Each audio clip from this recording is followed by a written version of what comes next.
After 25 years, my husband chose a younger woman. What I said shocked him. The paper slid across the table like a verdict. Not a gift box, not a ribbon, just an envelope and a single sheet folded twice, like a formal apology with no apology inside. The ballroom lights went soft, and the clinking of forks turned into background noise. Everything shrank to the width of that paper and the shape of his hand as he pushed it toward me. He told the room he wanted to make an announcement. He smiled the rehearsed smile he'd practiced in front of the mirror for years. I looked at his mouth and then at my own hands and realized my palms were steady. How it came to that moment took months of tiny betrayals and a lifetime of assumptions. This is how I traced the thread back to its knot. We met in a dusty lecture hall when I was 21, and he still smelled like a chemistry lab. We married because it was the easy, right thing to do in our corner of the world. Two young people who fit, who built routines. We built a life. We built a house, a routine of Sunday markets and taxis and rituals, and a calendar wall with the birthdays of cousins and the dentist's appointments. We did not build children. It was not for lack of trying, but after repeated losses, we learned to love each other in other ways. Over the years, I became the one who managed the details.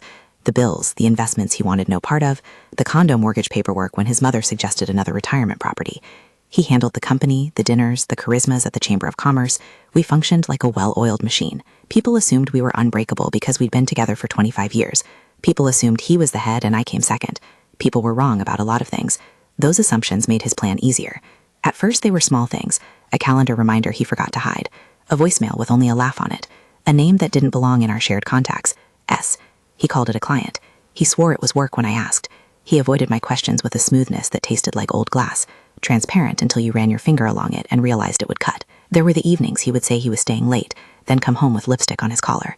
There was one Saturday when a friend of mine texted a picture from an upscale jeweler. Sierra found the perfect necklace, and the tag matched a receipt I later found folded inside the back pocket of a jacket he hung on the coat rack. He'd left the receipt in his pocket, as careless as someone who had already convinced himself the items were untraceable. And then there was his mother, Celeste. When she called, the tone of her voice hinted at gratitude and accusation in the same sentence. "You're so generous with the condo," she said once, a note of something else in her voice, something like calculation. Not everyone would let such a thing rest in two names. I remember the way she lingered on the words, as though explaining a favor she'd already engineered. I did not explode. I did not climb to the top of the balcony and announce our private life to the neighbors. I am not dramatic that way. Shock does not always look like a scream. Sometimes it looks like a hand pressing against your ribs until your breath becomes disciplined. That is what happened to me. First the tightness, then the slow, methodical unfastening of my anger into something I could actually use, evidence. There is a particular clarity that comes when you decide the story will not be told for you. I made it my business to collect the facts, to let the truth accumulate like coins in a jar. Not for spectacle, not for revenge, only in case I needed to prove to a room full of people that what they saw in glossy photos and smiling speeches was not the whole truth. He left his phone on the counter the night I found a calendar entry. He thought I didn't notice the glow of its screen, thought my hands were busy with the vegetables I was chopping. He thought because we had lived together so long I would never pry. Maybe he had convinced himself that familiarity meant immunity. When the phone buzzed and showed him stepping out to answer, the lock screen offered up the header text of a conversation without him needing to unlock it. A brief, plain reminder. Call S, 7:30. That was all. No names, no context. But timing it against the sudden emergence of hotel points and receipts, it formed a pattern that felt like a map. I could have confronted him that night. I could have let fury loose and demanded explanations in the living room while the city hummed outside our windows. Instead, I sat down with a pen, wrote a list, and started checking boxes. A friend, more cautious with words than I, had once told me that truth needs a good foot soldier. I decided my foot soldiers would be documents. First, I asked Aisha, an old college friend who had become a sharp, discreet family attorney, for a confidential conversation. Aisha did things with words the way I did with sentences. She refined and she clarified. We met at a cafe that smelled of espresso and lemon tarts. I told her the facts and the suspicions. I made sure to say them slowly, not so she would rush, but so she would file each one in her mind. She asked questions, not prying, just efficient. Do you have access to joint accounts? Any receipts? Has Darren changed beneficiaries on any policies? I had answers, and where I did not, I told her I would not invent things to anchor suspicion. Aisha's approach was surgical. Gather what is visible and lawful, secure it, and do not step into questionable territory. She recommended that, for our safety, I get the condo title verified. If Claire's aunt left something in trust, she said, or if the deed was placed improperly, you need to know. I did not tell her about Aunt Josephine at first.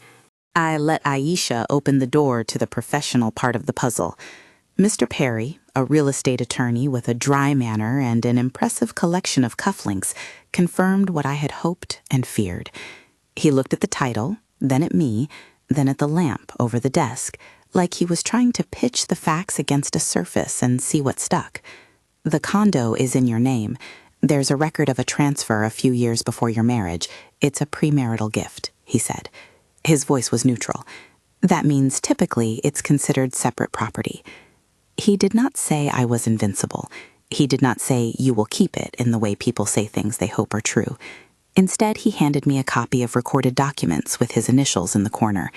Paper that existed before the betrayal. Paper that could speak louder than the staged narratives Darren was beginning to circulate. The inheritance from Aunt Josephine arrived next, like an unexpected comma in a sentence I had stopped finishing. Aunt Josephine had been a small, fierce woman who loved crossword puzzles and sending postcards from the places she had chosen to visit alone. I had been her niece and occasional companion, and when she passed, she left a modest estate. The executor of her will, a man I had met once at her funeral, sent me a letter and an account statement. The estate included a modest bank account and a trust for a property. It was enough to change the arithmetic of my options. Call it luck, call it fate. For me, it felt like timing. The inheritance did not make me proud. It made me independent. It gave me the quiet ability to move without needing to ask permission or to be coerced by the threat of losing a home. I opened a separate account. No one needed to know. I made sure my assets were accessible on my terms.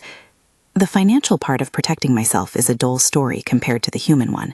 But what happened in those months was not only about money. It was about watching people we considered family rearrange themselves around a new interest. Celeste, who had been generous in certain ways, started to act as a strategist. She was in her sunroom constantly, hosting lunches that never seemed to have any guests but always left the scent of notes and clipped silk in the air.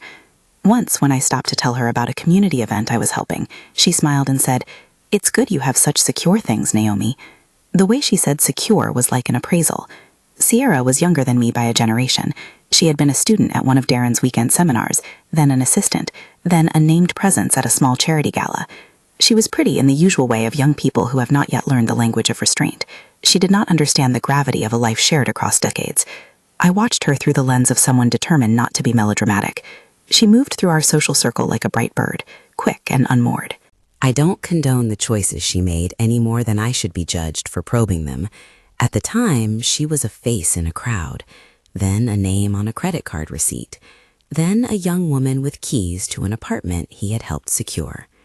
Hayes, the family lawyer who had once escorted us through real estate questions and whose leather briefcase had seen more family secrets than most therapists, began to look sloppy. Or perhaps he was never sloppy. Perhaps the story rounded his edges for him. I found a letterhead in my recycling that matched the style of a bill I knew to be his. It was a vague, polite invoice, consulting fees for retirement planning. His handwriting, usually precise, had a small stain on the corner. Little things like that snowballed. I made a list of things that mattered and things that could be corroborated. Receipts, hotel bookings, bank transfers, text messages he had left where a preview showed the sender and a timestamp on a shared tablet. I did not break laws. I gathered things that were plainly visible to me because I am a spouse and because some of them had been left in plain sight, exposed by the stranger's recklessness who believed appearances were all that counted. Friends came forward in small ways. Michael Boudreau, the CEO I reported to in a freelance capacity and who had a blunt way of holding up a mirror, messaged me one evening. "Is everything okay?" He had seen the public face. He had also noted the tension in Darren's eyes in a meeting when Naomi's name came up. He offered, without making a spectacle, the kind of professional courtesy you don't expect until you need it. A quiet note to say the company would not tolerate impropriety, a reminder that reputational damage is often the thing that curdles domestic betrayals into public ones. I kept my plans quiet, partly because secrecy is its own armor, and partly because I was not driven by the need to humiliate. My objective was clear and neat and unsentimental. protect what was mine, expose what needed to be exposed, so that the lie could not stand on its own legs and pretend it was a truth. Let people see the pattern. Let the public story be corrected by evidence. The months folded like a paper fan. I would go to work in the mornings, craft edits and layouts and call sheets, then return home and make a different set of moves entirely. I learned how to pack a document folder so the important things were accessible in a crisis. I learned how to keep my account separate without making a brazen show of it. I built an archive. There were moments when sadness would arrive like a guest at the door. I would find an old photo from our college days, him with wire-rimmed glasses, me with hair I thought was lovely, both of us leaning into youth and hope. Those photos used to soften my chest. Now they were a reminder of how long the investment had been. I grieved a marriage I had believed was mutual in its devotion. Grief is a practical thing too. It organizes itself into steps.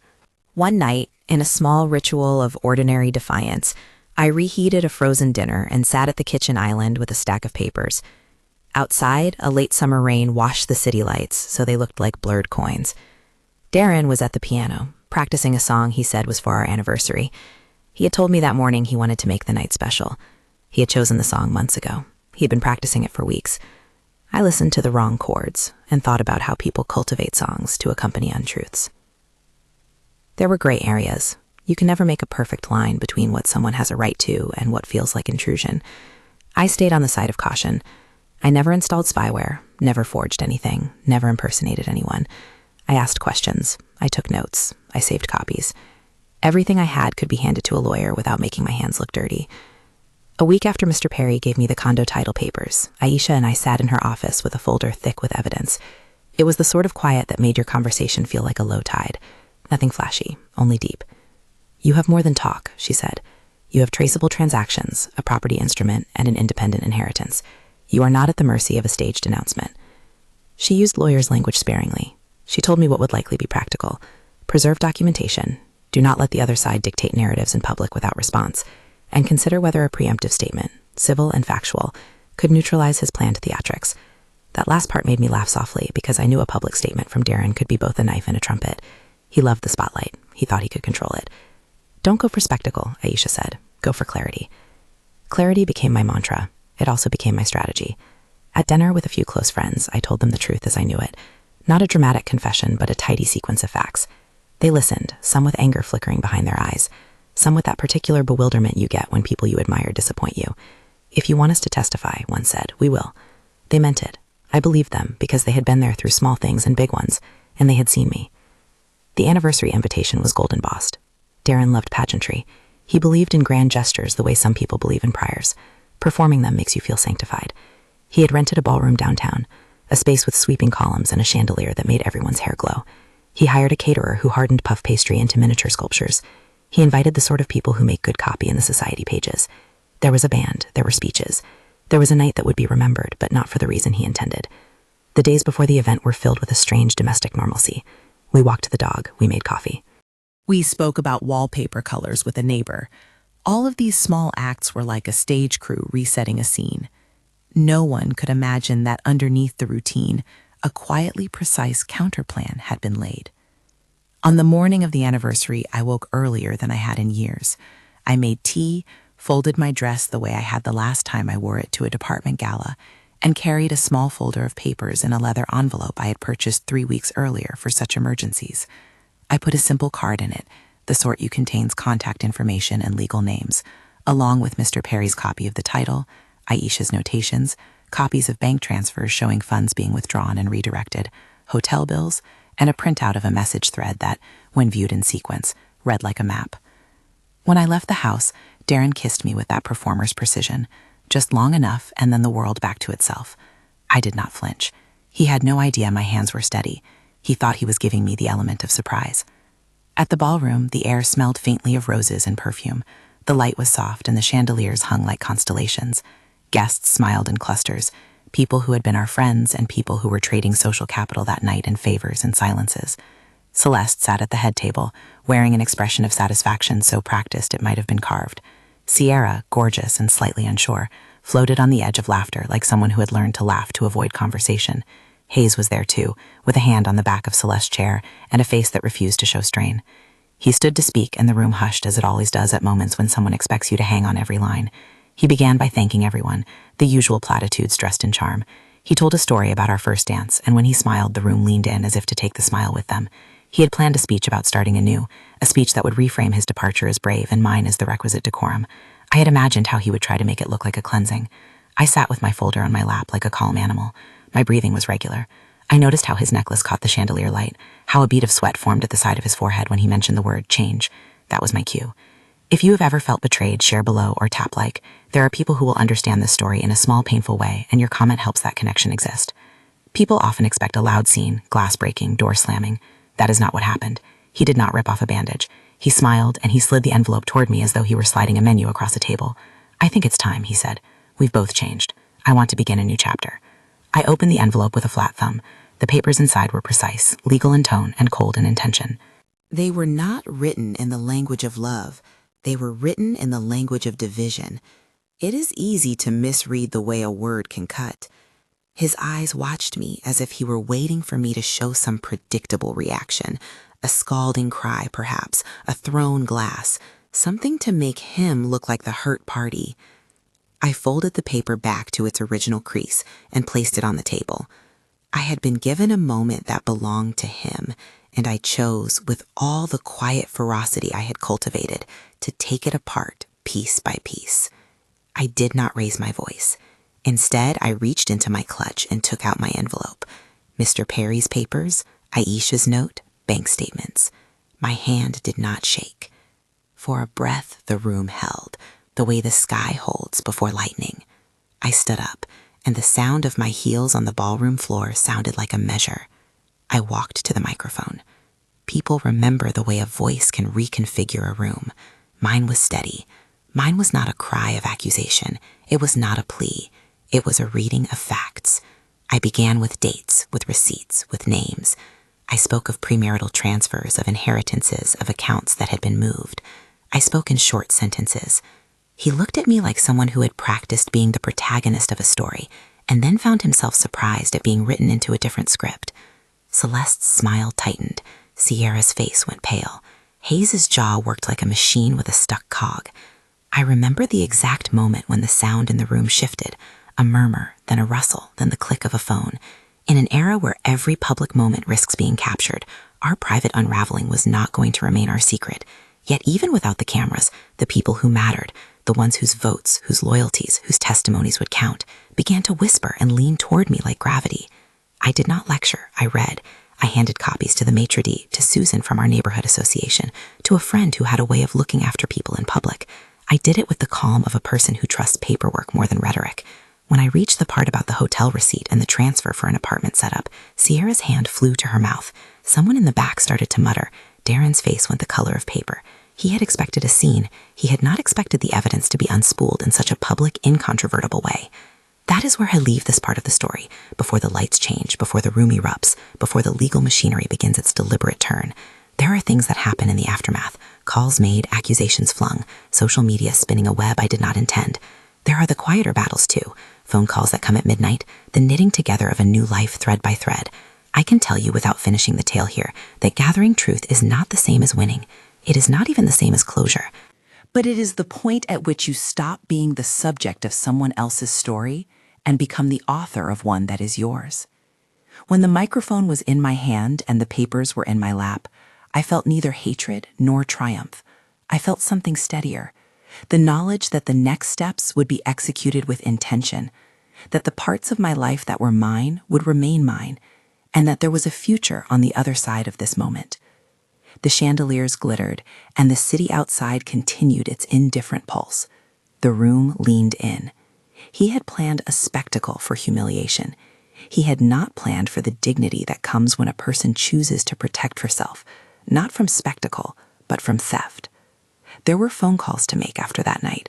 There were lawyers to confirm details with, and friends who held me quietly as the world tilted. But in the hush between his announcement and the room's reaction, I felt something else begin to lift. The possibility that a life could be rebuilt with care, rather than constructed to impress. I had my documents. I had witnesses. I had an inheritance that altered the ledger of choice. I had not sought to destroy anyone's life. I had sought to ensure that mine would not be destroyed. That line, small and flat and paper-thin, would later be held up in courtrooms and in breakfast rooms and in the kind of conversations that rearrange loyalties. For now, the microphone was still warm, my hand had not yet dropped the papers, and the room waited for me to finish. The room did not explode so much as it rearranged itself. A low murmur swelled into conversations that sounded like rain on different roofs, discreet, overlapping, impossible to catch all at once. Someone whispered a name. A phone lit up on a table, and a little rectangle of blue light held a dozen faces peering into a private unraveling. Sierra rose as if pulled by a wire. Celeste's hands went to her throat. For one small, terrible second, she looked stunned, as if her careful map had dissolved beneath her feet. Hayes pushed back from the table, and with the practiced gait of a man who has learned to be present and nowhere at once, slipped toward the door.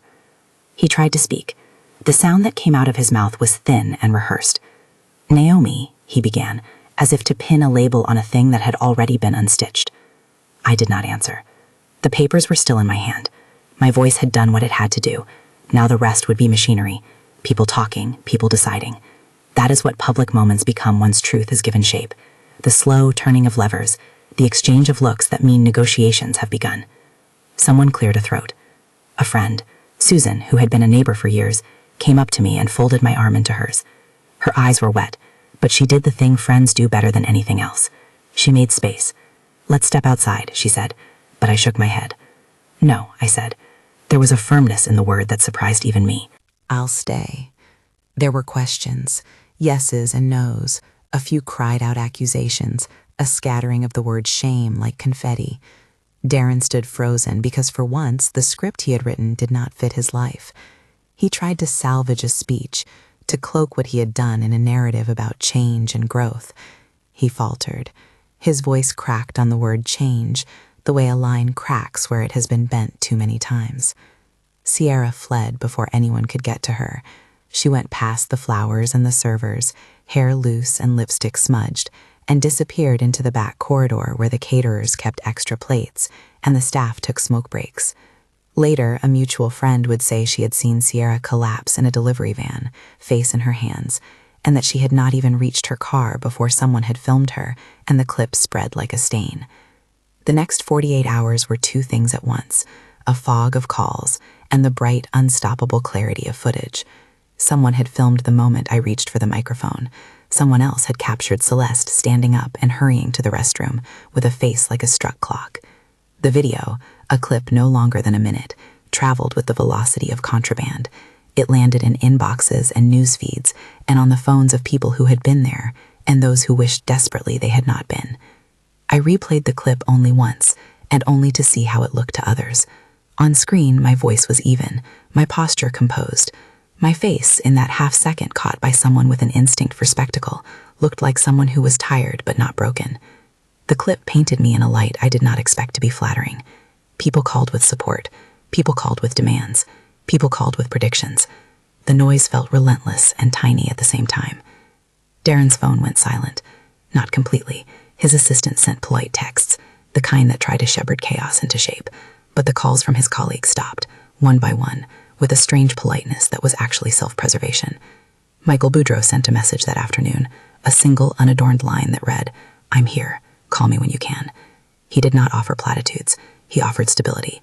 He later made introductions to people who understood crisis communications and to an HR executive who had once contained a company's very public scandal in a single efficient memo. Aisha advised patience. "The first thing is to let the R settle," she said as we spoke in her office. "People will rush to fill silence with interpretation. If we respond quickly and factually when it's necessary, it will save you so much of the needless theatrics." She encouraged me to document follow-up conversations, to ask Darren's representatives for written clarification if they made public claims that contradicted the evidence, and to prepare for the family lawyers who would begin to move like fishermen around a shoal. It is odd. Evidence that feels quiet can become loud in the right hands. The receipts, the title, the transfers, all of it took on a public life. Reporters called and were politely declined. Friends forwarded messages from friends of friends who claimed to know the backstory. The neighborhood grapevine did the rest. For a person who had always preferred the interior of her life to its show windows, this level of attention was a peculiar kind of intrusion. Within a week, there was a document that mattered more than the video, a formal filing. It was not a criminal complaint, that had never been my intent, but a civil action and a response, the bones of what would become the property division and divorce proceeding. Darren's lawyers filed papers that began the process of ending our marriage. My team, with Aisha at the lead, filed a counter-response that asked only to settle what was legally and factually mine. The filings were dry and clinical, but behind them were reputations and reputations costs. Courtrooms are at best theaters for grown-up men and women to rerun the dramas of private life in public. Ours was a small courtroom downtown with a high ceiling that made voices sound like they belonged to someone else. A clerk called the case, and we sat under the judge's gaze like students waiting for a lecture. The first hearing was procedural. Dates, the exchange of documents, a schedule for depositions. I sat beside Aisha with a folder of the things I had printed in meticulous order. The title deed labeled by Mr. Perry, bank statements tagged for easy reading, a stack of emails and messages that show transfers and reservations. When it was my turn to answer preliminary questions, I spoke simply. I have documentation showing the condo was a gift to me before the marriage, I said. There is also evidence of transfers and expenditures that suggest funds were redirected for living arrangements for a third party. I am requesting that the court consider these facts when making decisions about asset division. Nobody on the bench lectured about morality. Judges are not, in the best of courts, moralists. They are technicians of precedent and prudence. What mattered in that room were the facts and the clarity with which you presented them. Aisha slid a notebook across the table toward the clerk, and with the gentle authority of experience reminded everyone of dates and witnesses and when each paper would be produced. Darren's attorney, a man who wore a suit like an armor of pale gray, argued in the way lawyers do when they are paid to find other explanations. Many marriages change, he said. People drift. The economic consequences of such a decision are not automatic. He was careful with language. He was strategic with omission. He alluded to private family dynamics and tried to reframe the narrative as amicable. This was predictable. The strategy of downplaying what had been exposed has long been practiced. What followed were weeks of discovery and depositions. There were sessions where Darren's financial officer cataloged company expenses and called items business-related, and there were sessions where I sat and watched him rub his thumb against his forefinger, a nervous little rhythm that my brain cataloged like another piece of evidence. There were moments of exhaustions, the kind that feel both physical and spiritual, when I would come home, sit at the kitchen island with a plain bowl of soup, and let the quiet insist upon itself. A few things moved in my favor with the steady logic of documents. Mr. Perry's confirmation that the condo's title predated the marriage, Aunt Josephine's trust documents showing the property and the bank account assigned to me, and a bank trace that showed funds had been moved to an account that, per the filings, had been used to secure a small apartment and cover setup costs. Those transfers, when shown to an impartial third party, read like the breadcrumbs of an arrangement. There were conversations I had not expected. My father called and stayed on the line for an hour, mostly listening to me explain logistics. "You did everything that used to tell us was hard," he said finally. "You held together where it mattered." My brother, who had always been skeptical of public pronouncements, emailed a simple photo of our mother's handwriting, "Stand steady," which I printed and placed in my folder between evidence and counsel notes. Small pieces of the past became talismans. Then there were the phone calls from people whose worlds overlapped with Darren's. An executive from the Chamber of Commerce called to say that several members had expressed concern. A senior partner at a civic foundation raised the specter of perception in a way that suggested they had a meeting and their conclusions did not look good for him. Moments like that are not decisive legally, but reputations and boards and partnerships have ways of responding fast when public opinion is uncomfortable. Darren, once he could no longer rely entirely on charm to redirect heat, began to make mistakes. There was an emergency meeting at the company where he was forced to meet with his board. He tried to explain, to frame his actions as personal errors unrelated to business, but the people around him had the luxury of distance. A key investor, who had little appetite for scandal, quietly asked for reassurances about governance. Within a month, Darren took a leave of absence. Within weeks after that, he resigned his posts. What the public saw as fallout rarely accounts for the small, private costs. The rental car company invoices he forgot to pay, the demand letters from vendors who had been waiting for a direct deposit that never came, the mortgage company notices that landed on a doormat. The household had not been organized with the possibility of a rapid unravel. Celeste, who had invested social capital as deftly as she invested in fabric, found herself having to explain to friends why she would be downsizing. She did it with the same practiced smile she had always worn, but those smiles started to fray at the edges. In the courtroom, the judge listened and asked the necessary questions. There was a careful rhythm to the proceedings. Can you point us to the deed? Do you have evidence the funds were diverted? Was the apartment paid for with joint assets? The judge did not play a hero. She was careful and procedural. The ruling, when it came weeks later, was not dramatic in its language. It was precise. The judge ruled that the condo, as supported by the recorded deed and Mr. Perry's testimony, would be categorized as separate property. The court took into account the evidence of transfers and ordered that certain expenditures be accounted for in the division of other assets. The final settlement was not a performance. It was an exchange of numbers, signatures, and the quiet click of pen on paper.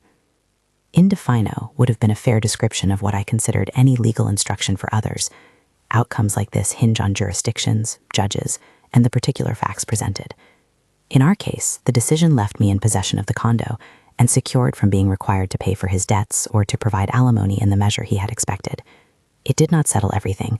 Some creditors were still involved, and there were tax considerations and details that became the work of accountants and estate lawyers. But it did what I had set out to do: protect what had been marked as mine and ensure I was not financially stripped because of scheming rooted in betrayal. This is not the place for triumphalism. To win in court does not mean to come away unscarred. There are things a settlement cannot repair: a childhood of lost trust, the way the world now looks with some of its social scaffolding removed. But the practical result was that I could breathe and make choices that were not subject to the whims of someone else's plan. There were consequences beyond the legal ones. Darren's public life narrowed. Invitations stopped coming. People who had once been photographed with us at galas began to find other people with whom to pose. Celeste, who had loved the visual proof of status, spoke with fewer acquaintances. She made choices to move into a smaller place. Closer to the water, she told a neighbor in a voice that sought to salvage dignity. She volunteered at a charity and taught quilting classes at a community center because she said she wanted to give back. People liked that explanation. I recognized the human impulse to find a new role when the old one collapses. Sierra's arc was quieter, and in some ways more self-contained. For a while, she seemed to disappear from the public pictures. No updates, no glamorous dinners. There were stories, whispered and ugly, of places she had been blocked from and events she could no longer attend. But people are not plots. They are messy and capable of turning toward better things. A year and a half later, she married someone who loved her in a different, steadier way. I do not know the entire story of how she arrived at that bench with flowers in her hands, but I do know she found a life that was not constructed around another person's orbit. I held no relish in this. If anything, I felt a quiet relief that a woman I had once envied or feared or judged had an opportunity to be whole in her own terms. Hayes faded from our circle, his professional credibility dented but not entirely broken. He wrote me a note months later, an attempt at apology or explanation, I am not sure which. I kept the note in a drawer for a time, and then shredded it when I realized that some things are better left to decompose on their own. There were offers, too. People found that authenticity and competence are valuable. Michael Boudreau sat across a table from me one afternoon and looked like someone who wanted to be helpful without being intrusive. "You have a voice," he said simply. "You've got a network. If you ever want to build something, publish those stories, help others tell their lives, I can introduce you to a couple of people." I had not considered it seriously until he said it.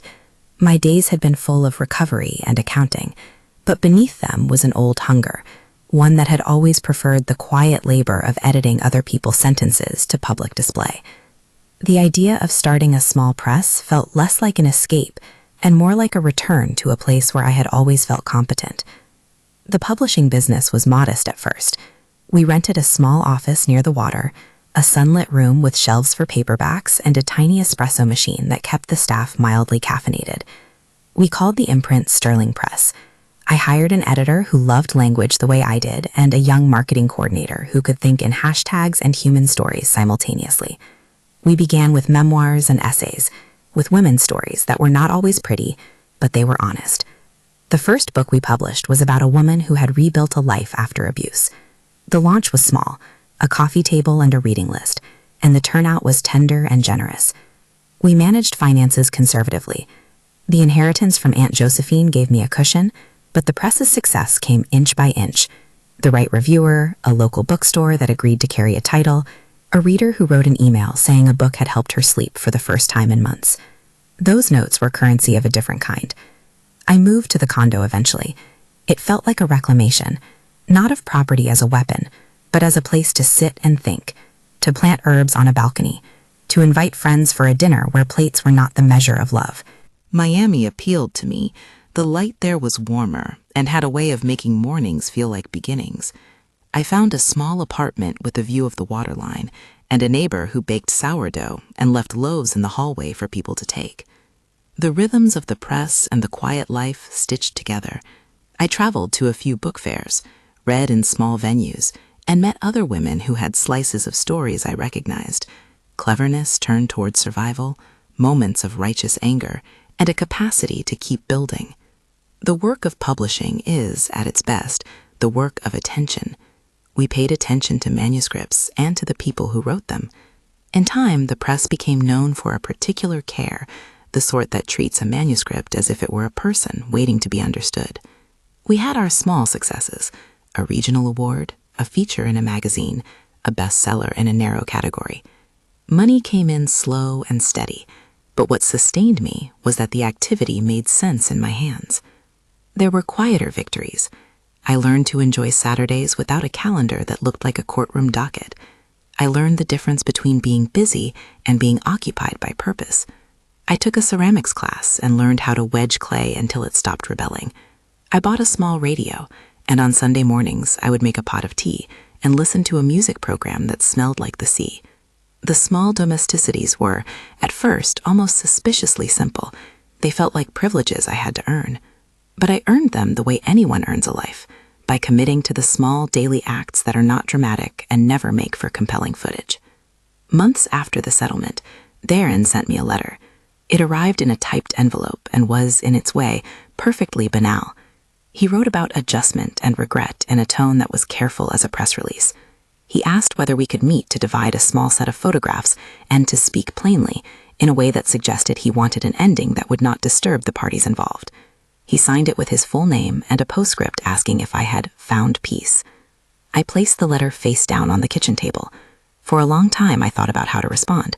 Through a lawyer, with a note, not at all. I called Aisha and asked for her counsel on simple communication etiquette. She said without irony, "You can acknowledge receipt and set the terms through counsel, or you can not respond. Both are statements." I placed the letter in a folder labeled Correspondence. It stayed there for a week while I watched the way the light landed on the ink. Eventually, I wrote a single line in response myself and had Aisha approve it. "I received your letter. The matters will be addressed through counsel." It was not cruelty. It was the kind of small, plain boundary that an adult learns to use.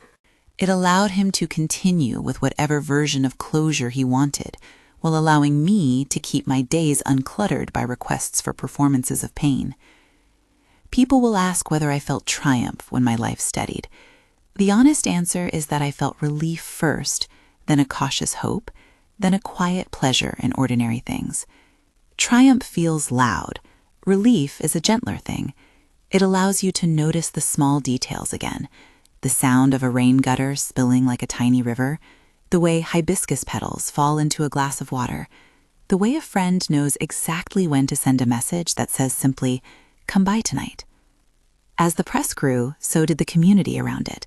We published essays about caregiving, books about second acts, and a collection of short stories from women who had reinvented themselves. We gave a small fellowship every year to a woman over 50 who wanted to write, because I remembered how invisible you can feel when your age no longer matches the market's newest luster. The fellowship was the thing that made the press feel less like a business and more like a kind of stewardship. There were awkward encounters at first. I would run into people who had once been part of the same circles, gallery openings, charity dinners, the odd book signing. They were cordial in the way that people are when they wish to move forward without excavation. Once Celeste came to a reading. She sat in the middle of the row, hands folded, and listened without clapping loudly at the end. Our eyes met after the talk. She nodded, a small motion that acknowledged a complicated history. I nodded back. Some reconciliations are as simple as sharing a seat at the same event and neither pretending the past never happened. Life did not close into an ideal symmetry. There were mornings when the silence was heavy and grief would come uninvited. There were nights when I missed the small intimacies I had once taken for granted, the way someone knows how you take your coffee, the easy rhythm of inside jokes. Those things do not vanish because circumstances change. They simply reconfigure, and sometimes the soul misses them. But grief had a place on the shelf beside 1,000 smaller joys. I learned to hold both without letting either consume me. A year after the ballroom, I found that I could walk into a room and be introduced as Naomi Sterling, founder of Sterling Press, and the title felt honest. It did not erase the fact of betrayal. It simply marked the work I now did. I learned the pleasure of mentoring a young editor who reminded me of my younger self, bent over copy edits in a late-night frenzy. I learned to celebrate anniversaries that were my own, a small dinner with friends on the night of the first book launch, a small toast to the people who had shown up. When friends asked what I had wanted to say that night, what had been the sentence that shocked him, I would tell them the truth. It was not one line written to wound. It was the fact of documentation, the reading of named facts that dismantled the spectacle. I told the room the truth, I would say. I read what the paper showed. I did not shout or cry. I offered clarity. That, more than anything, had unseated the script he had written. The shock was not a malicious weapon. It was simply the exposure of a lie in a place where lies had previously been allowed to sit comfortably. People sometimes want one tidy moral to hang on a story like this. If I were to offer one, it would be this. Dignity is not a performative act. It is a collection of small choices made in private and in public, choices that protect you from being defined by someone else's plans. There is also a very practical point. Never confuse apology with repair. Apology can be tidy. Repair is work, and often it must be done by the person who was harmed for their own reasons, not for the approval of the one who caused the harm. The world kept moving, and so did I. Sterling Press published a handful of books that touched readers in unanticipated ways. We hosted panels and gave readings in community centers, and once, at a bookstore in a small city I had never visited, a woman in the front row cried as she told the audience that a book had given her permission to leave a marriage. That is the kind of moment that makes the toil worthwhile. It is the kind of validation that requires no spectacle. There were, of course, quieter reckonings I never fully resolved.